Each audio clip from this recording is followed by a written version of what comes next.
during the Sadhya session, that means the first evening, or during even the teaching, even the listening has not happened.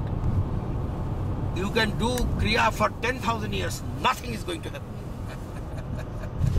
But if the seed is already sown, if the understanding has happened, then the Kriya helps. It helps like just as when you put the seed, you put some manure, you put some water, you put some barricade, so that when the plant comes, the goat does not or cow does not eat it away.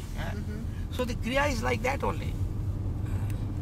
But if the seed has not sprouted, if the seed has not gone into the fertile soil, if the seed has fallen on the stone, then any amount of Kriya is not going to help. So all this, our disciples are telling, you do Kriya, this will happen, that will happen, you will do this concentration, this will happen. Nothing is going to happen.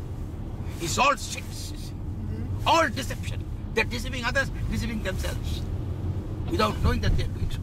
This is tragedy. Yogananda writes that 20 years of other spiritual practice is equivalent to 1 year of Kriya practice. Yes, it is so. See, he have written why. It is a marketing technique. In the when any marketeer or racketeer wants to sell his product, he says, "Oh, if you buy our one cloth, it is equivalent to 10 clothes of others because it is so durable.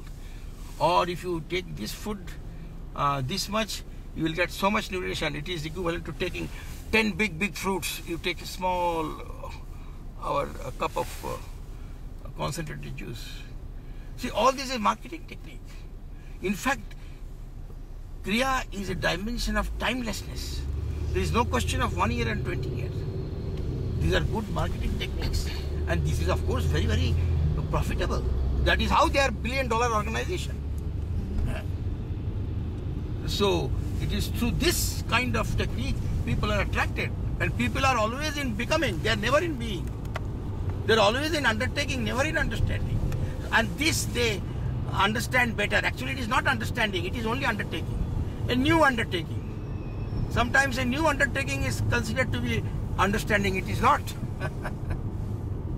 A new reconstruction of I is considered to be the freedom from I. It is not. Only you can know what games you are playing with yourself. And that is the fire of awareness.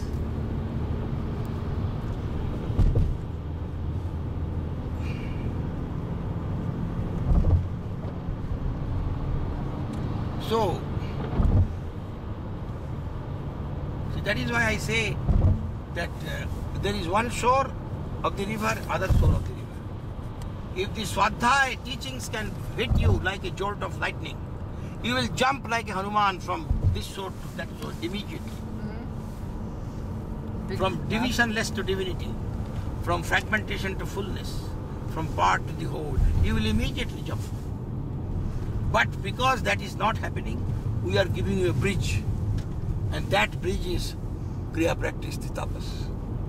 But in that, when you walk on this bridge,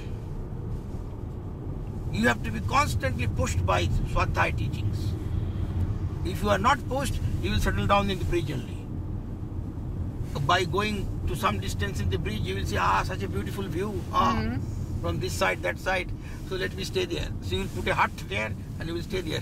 You will never cross the bridge and you will never go to the other side. And that is what that is why we have put that Pratishtha and Visarjan, that ritual, to remind that one should not settle down in Kriya. One has to go to the after state phase of Kriya.